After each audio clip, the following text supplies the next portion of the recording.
one of my best memories. I had 2 older brothers and 2 younger sisters, and so I felt like being in the middle. I could go either direction.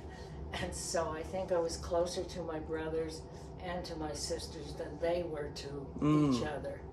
Yeah. And that is such a good memory, remembering all those good times. Yeah, absolutely. When you say childhood, at what age necessarily? It could be any. That can range from a child to teenage years, any of it. Mm-hmm. Yeah. Well, I had no siblings, as everyone knows. So I really lived in an adult world from the get-go with my mother and grandmother, and I didn't fully enough appreciate them. I think it's like any infant and any child. That's how the world is for them. You know, whoever is looking after them, they belong there, and you belong with them. And that's how I felt about them. I did not nearly enough appreciate them. And until even after both had passed away. And the more I think about them, I was so blessed to have those angels, both of them true angels in my life. Oh, golly. Riding my brother's bikes and being careful not to dent them or they would yell at me because I didn't have my own bicycle. And I had a lot of friends to play with. So it was a very happy childhood. When I was in junior high and high, I needed some spending money. I needed it, in fact, to pay for my school clothes and other things like that. So I got part-time jobs as much as I could, and one of the first was to be a Deseret newspaper boy, delivering newspapers for over a 9-square block area in Salt Lake City. And later on, I worked at the department store Arbaugh's or Arbach's, however you want to pronounce it, on weekends, a stock boy, and that sort of thing. As old as they are now. And so they would understand what happens when you pile on the miles. Well, it would altogether depend on who that someone is. One of the things that especially endeared me to Miriam, whom I had dated already after we met at the LDS Institute of Religion at the University of Utah, was when coming out of the university library, that was in my senior year, and I was then the inter-chapter president of the then church coeducational fraternity called Lambda Delta Sigma for LDS. And she stopped me on the steps and said, and we had 6 women's chapters there, I'd say about 200 members in all, and 4 men's chapters. And she was the president of one of the women's chapters. She stopped me and said, "Did you know that one of the men's chapters is circulating a petition for your impeachment?" And that was a surprise, and that I thought that was very concerning. So that prompted me to go see the director of the institute, who was the founder of that fraternity, a wonderful mentor to thousands of students who attended the institute over the years that he was the director of it, Lowell Benyon. And he was concerned too, and that helped us eventually resolve the issue with that chapter and their officers. And but she was the only person who ever came up to me and even alerted me and made me aware. So I think that made a big, what would you call it, between me and her. Boy, that. enjoy your children while they're very young, because they're going to grow up so fast, and take lots of baby pictures and when they're learning to walk and stuff for a memory bank, and it makes it nice for them to have you show them what it was like. Well, everyone watching this will recall that we had an annual family reunion here in Bountiful in the ward that we attend, thanks to our children who wanted it to be convenient for us, in August of this past year. And I talked a lot, well, I didn't talk too long, I hope, about our heritage as a family. And that heritage involves all of the ancestors. I think half of our ancestors who joined the church did so abroad and had to emigrate to the United States, on both sides of the family. And we never got to know those people yet. But we have an icon wall around each of our large windows in our two studies. She, with her convert ancestors and those who succeeded them, including her parents, and I mine. And I think we revere them immensely, and their example to us and what they sacrificed to come here, and that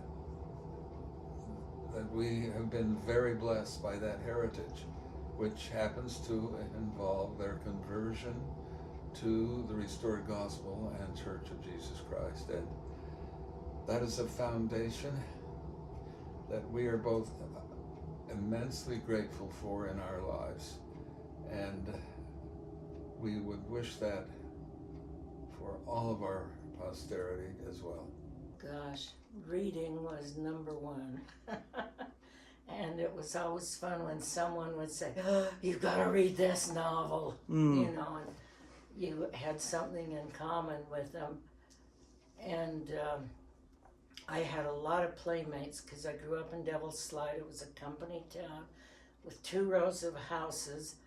And so the people who were right across from me and the ash pile was there. We had ash piles where we could take the ashes out and throw.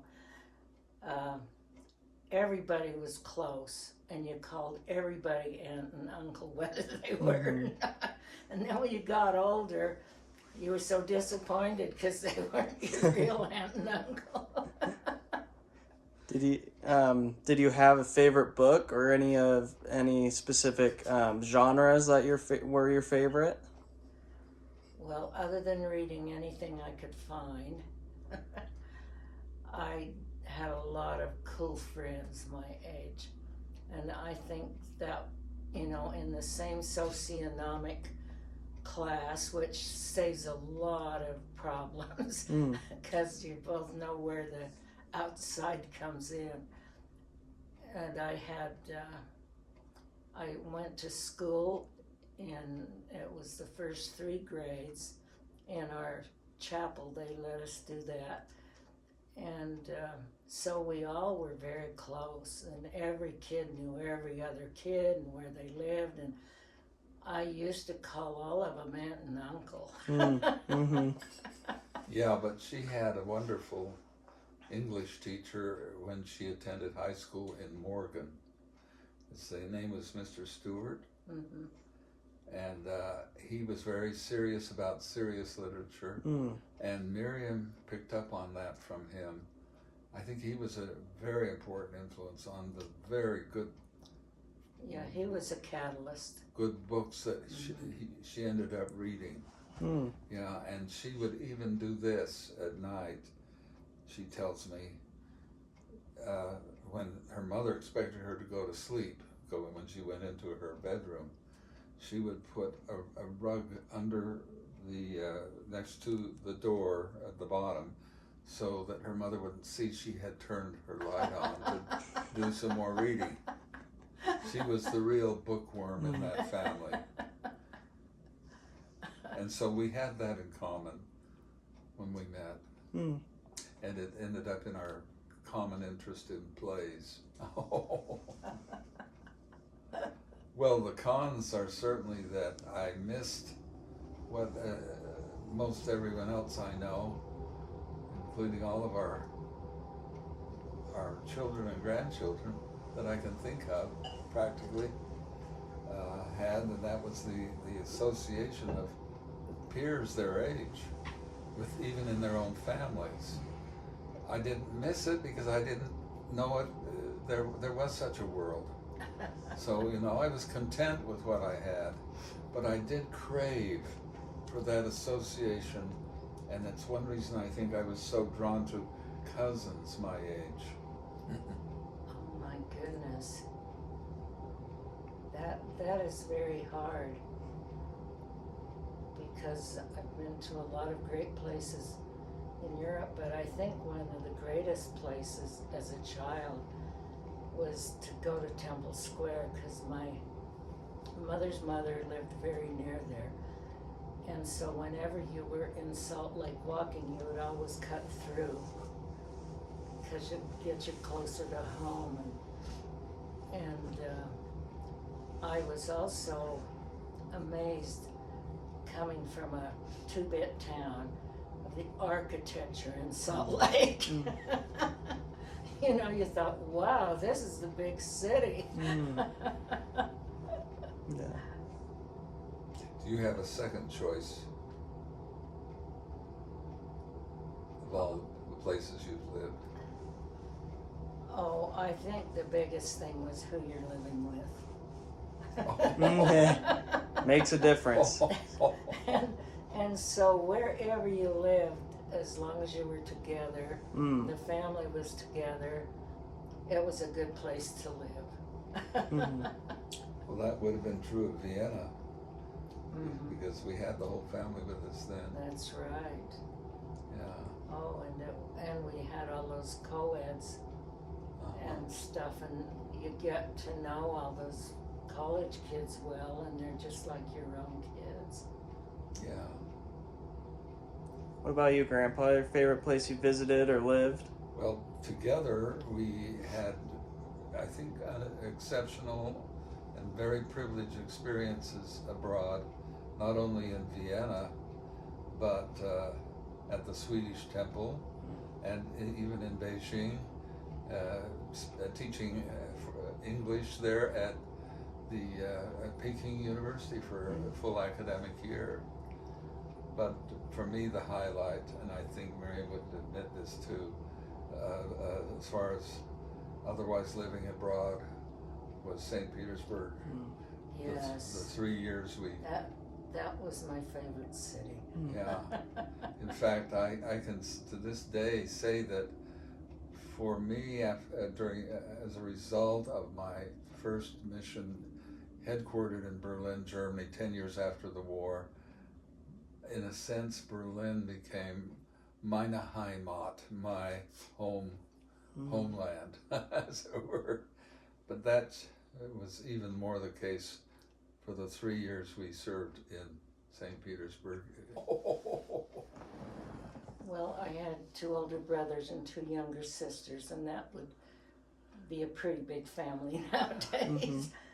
And we were all very close, but the brothers were such teasers. Like, if you would be at the sink trying to do dishes, they would take dish towels and go to hit across your butt, and boy, that would hurt. And my mother would yell at them and say, "John and Ray, get out of the kitchen." But as you got older, you were so glad for those memories. Because when you get to a mature age, you can't be that silly. But they want to know about you and your family. Yeah, so from that experience, did you know that you wanted to have a lot of kids when you... Oh, I just presumed you would have a family. unless something was wrong, and then you'd feel so sorry for yourself. Mm. You know, at the time that we got married, and for quite a number of years after that, in the church we were encouraged to have as many children as we could. And any kind of restriction on that we would place on our family was actually discouraged. And I don't think we did anything that we didn't want to do, but we just let them come as they came. Mm-hmm. And that was a very rich thing. Babies that grow up. Mm-hmm. You know, I think if someone hasn't had that experience, they miss out on something. Well, my name was Miriam, and a lot of people didn't ever want to say that, so they would nickname me whatever they wanted, and I fortunately have forgotten most of them. And the worst was my two brothers. They just were such teases, gosh. And I used to think, oh, and then suddenly when they're mature, and then when they have families, you think how lucky that I'm in their family. I nicknamed her Mims. Mm. And I was always called, when I was younger, Tommy. And we have offspring now, grandkids. One is a Tommy, one is a Thomas, and one is a Sean Thomas. And so, you know, that's carried forward. Oh, that's hard to know. I didn't ever have some in advance, like some people do. The first one's going to be Ronnie, and the second of it is a girl or boy, you know. But as you get around them, I don't know, that's true. Well, our first child was our daughter Grace, named for Miriam's mother. Mm-hmm. Yeah, and our youngest, Will, has the name of my father, William Rogers. And then there were 3 K's. I don't know how we came up with the K's. Kira, and Karen. Yeah, Kira, Chris, and Karen. Mm. And then how we ever happened to end up naming Mary and Will that together as twins, I don't recall, because there is a William and Mary college back east, you know, but I don't think that inspired us. Mm. I think we just thought they were good names. I think we ran out of K's. Yeah, I think so too. Okay. Well, getting ready to go to the temple for the wedding, and we had a very small party. Your missionary fellow. Well, they weren't a party. You mean the group who attended with us, the guests. Yes, and the one thing I will always remember is he had a hole in his sock, because you take your shoes off and he spent his whole time trying to hide his foot. Yeah. Isn't that a silly thing to remember? Oh, golly. Well, you know, we didn't ask for this, but the bishop I had when I returned from my mission, and we were married 9 days after I did return, because I had proposed to Miriam 2 years before by mail, by sending her my Lambda Delta Sigma President's pin. And that was my proposal, when she faithfully waited that long.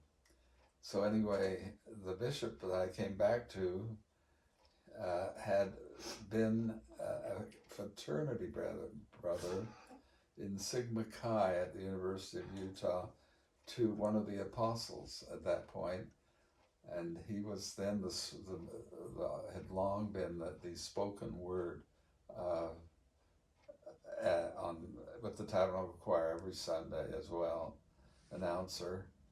and that was Richard L. Evans, and he wanted to.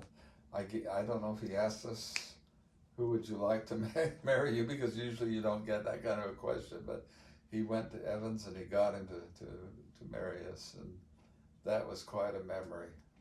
Yes. That was something over which we had no control, but it turned out wonderfully. Mm-hmm. Yes. Well, I think a temple marriage is a real commitment. And so I don't think you even worry about looking the other way. Like so many young couples are seeing if they can find a better choice. And I think that was a very solid thing that kind of melted everything together. Yeah. That you never had to worry about infidelity or a lot of things, because you knew you could absolutely trust one another. I second that. So that doesn't give you a very exciting answer. We were blessed to be Depression children, born at the time of the Great Depression, when not very many Americans were in a position to have large families at all.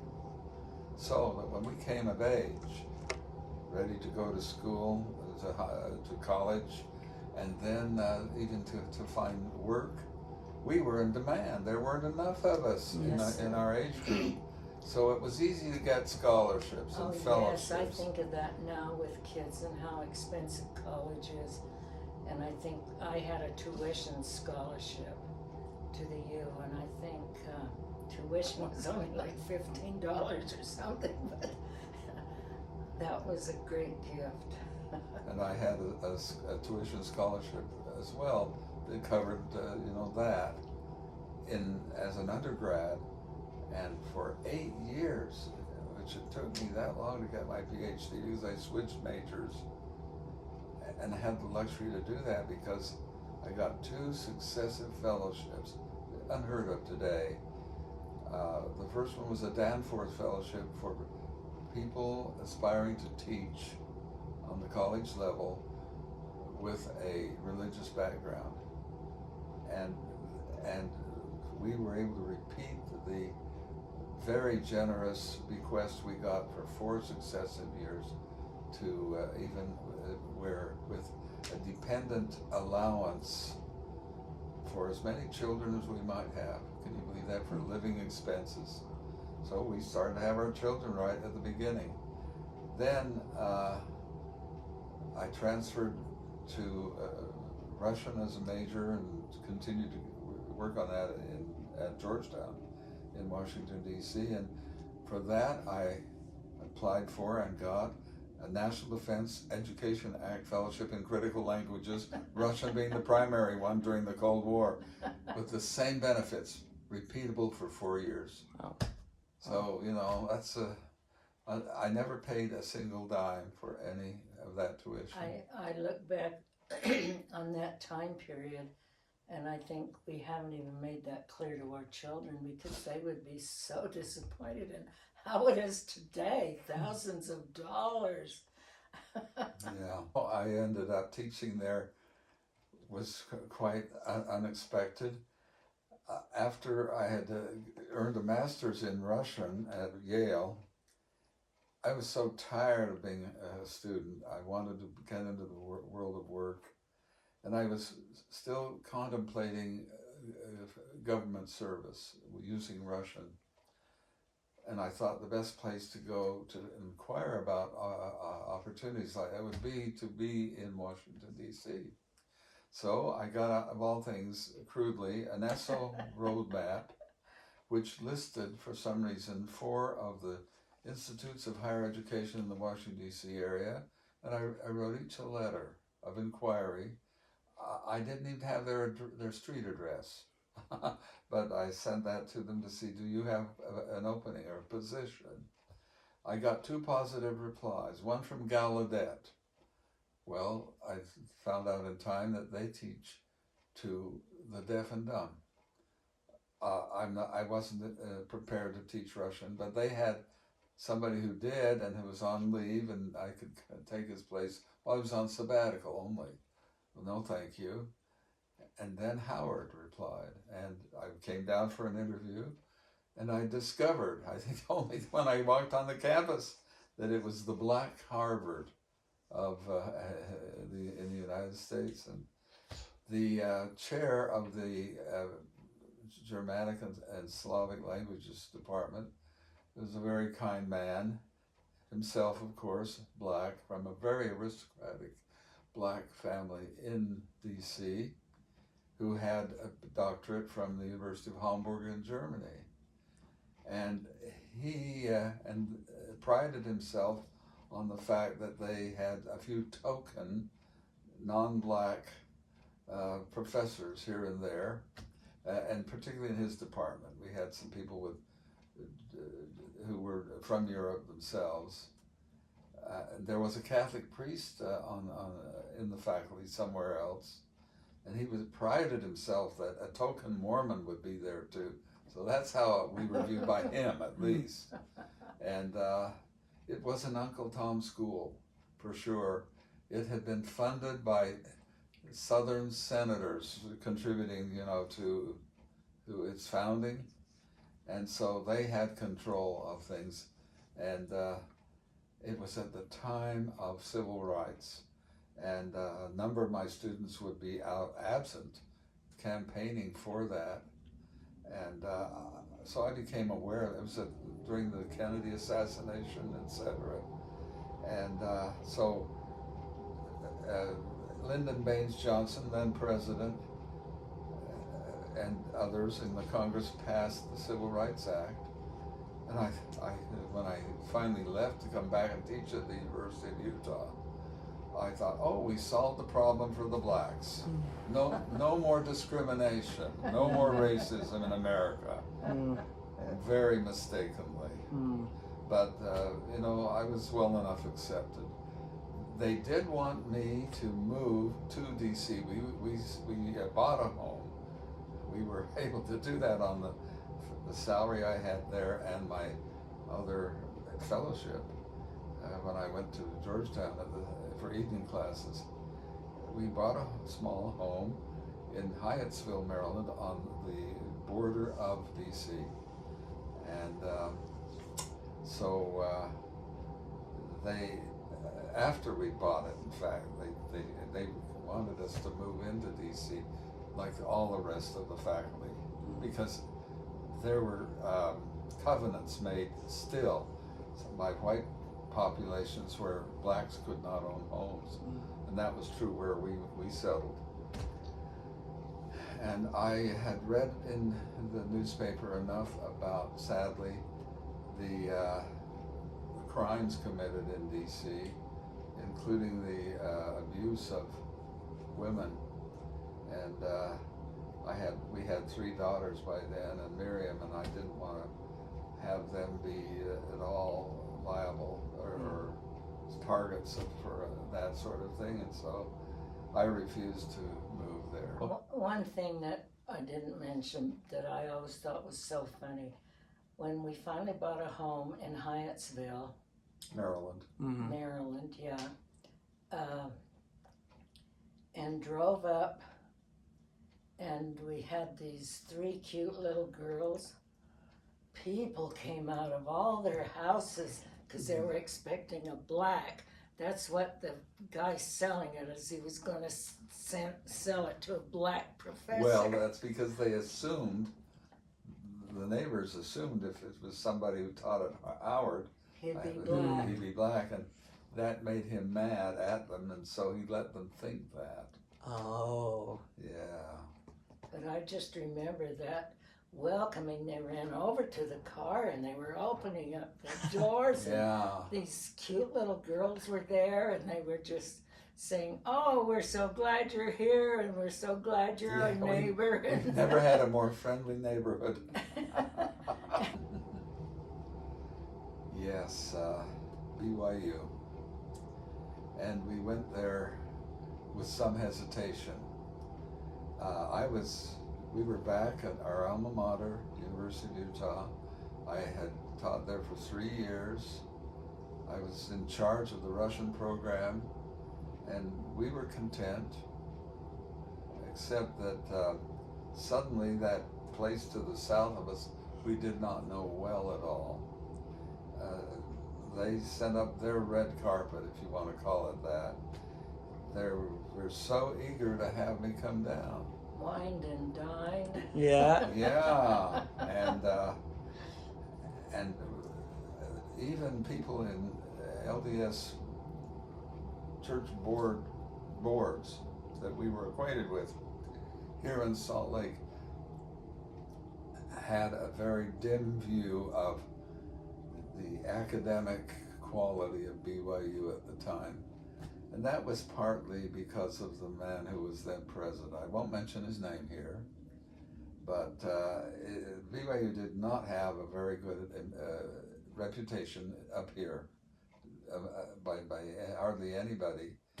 And yet that they were so eager, and apostles at that point in time were interviewing all candidates for the faculty at BYU, and so I went to LeGrand Richards, and it was his name, and he had a very high-pitched voice. So finally I said, Brother Richards, tell me this is a church calling that you're interviewing me for, rather than just something else. And he said, no, it's just a job, which was very inspired, as a matter of fact, because then I was left on my own, and Miriam too, to prayerfully decide, should we accept that calling or not, that new job offer, and we did. And boy, were we blessed by that, and couldn't foresee it. The man who was in charge of the university down there only served 1 more year as president. And I won't go into the details of that, why he no longer did. But then the next 20 years were what I call pure Camelot. And they were, and the men who were the presidents there, they improved the academic quality of the school, its faculty, and all the rest. And their names were Dallin Oaks and Jeffrey Holland, now both apostles. And in that capacity, they were tremendous leaders for us down there. So yeah, and then I learned belatedly, some years later, why they were so eager to have me down there, because they knew that I was the only active Latter-day Saint with a PhD in Russian at the time, and without that they could not get the accreditation they needed to offer a bachelor's degree in Russian at BYU.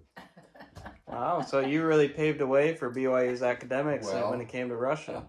Maybe so. Wow, very cool. At least to have that degree available. Very cool. But that move to BYU was great, because we all had good friends, our kids did, we had good schools, and in fact we just lived half a block from the elementary school.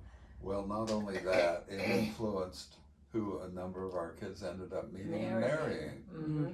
Besides that, there were opportunities that came that way, and privileges, ecclesiastical as well as academic, so that I ended up serving in 2 bishoprics, and then on High Council, as well as a branch president of a campus branch on campus, and later for 3 years as a branch president at the Mission Training Center. And then when the Iron Curtain, no, it hadn't fallen yet. Yes, it had just fallen. And we were able to send missionaries to Russia for the first time. They needed people, if possible, as mission president who knew the language. And so 3 of my colleagues eventually, besides me, in that department, all served as mission presidents in Russia.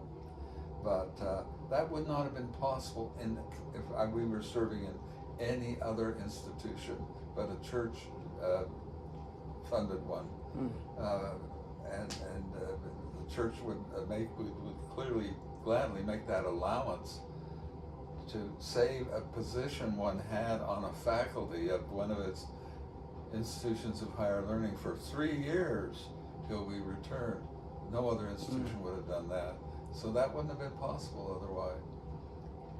That they will have good health, good marriages, jobs they love, and stay close to the gospel. That sums it up. It sums it up very nicely. I already did more or less address that earlier, and I would just wish this for everyone who we're addressing here. We know that among our posterity are a number who, for one reason or another, not their fault, suffer from anxiety. And you can give it other clinical descriptions, OCD or whatever. And we know that's a struggle for some. I think, though, that surely, as we have been taught and do believe, that if they would seek the Spirit in their lives to comfort them and help them in that regard, they would experience what we wish for them, for every one of them individually, and that is that peace that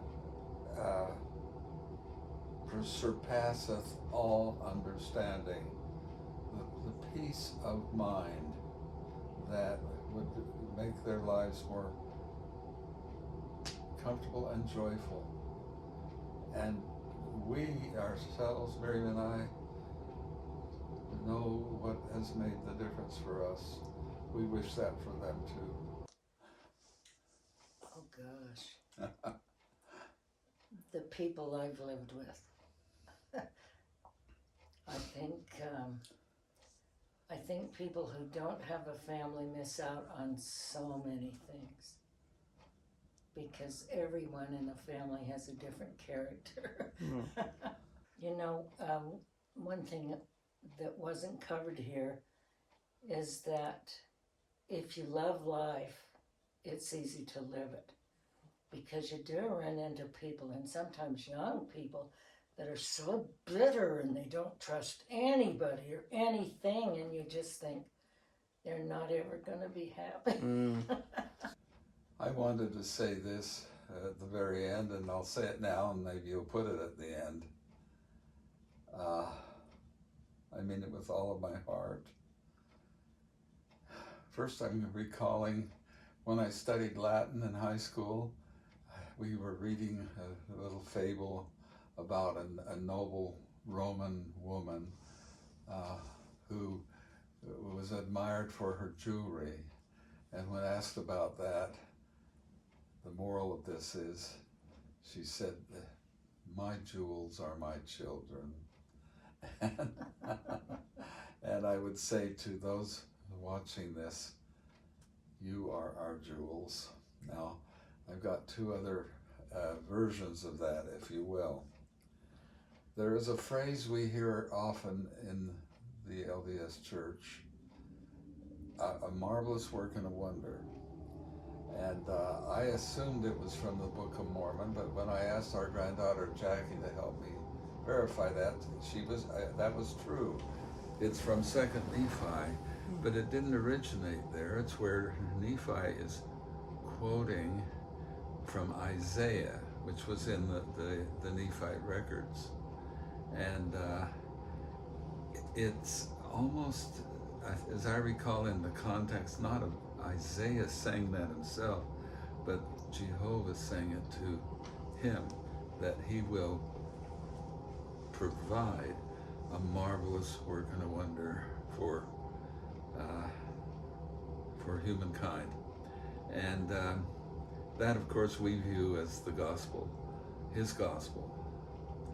And but I look at you who are watching this, and I really do, as this only child, now with 40 grandkids, can only say with my whole heart that you are the marvelous work and wonder of our lives, and that we could be co-creators of you with God and with Christ. And as John points out in his gospel, that he is the creator, Christ himself, delegated to be that of us. But that then the understanding we have that that relationship is not just limited to this life, and that it can continue if we want it to, where we claim one another in the eternities, is such a thrill. And I feel that way about, and I know that Miriam does too, about every one of you individually. And in case there is any doubt on the part of any of you that we feel this way toward you, no matter what your choices have been in this life so far, and that sort of thing, let me cite to you from the very end of Shakespeare's King Lear, in which he, if you know that plot, he has been embattled by his two oldest daughters and their husbands, who wanted to take away the kingship from him. And I think they have in some way caused him to believe that his third daughter, the youngest, Cordelia, is also in league with them. And so he has, in defense, tried to combat them in turn in one way or another. And so there's been a lot of conflict there in their relationship. And at the very end, just before he passes away, I think he's on an ash heap, Cordelia comes to him, and they are totally reconciled, father and daughter, and he learns that she was never that way with him. And then he begins to feel guilty about having misjudged her, and she twice says to him, no cause, no cause. She was always there for him with her arms open, and is still. And we want to say to each of you, without exception, no cause. And we hope you feel that way to us too.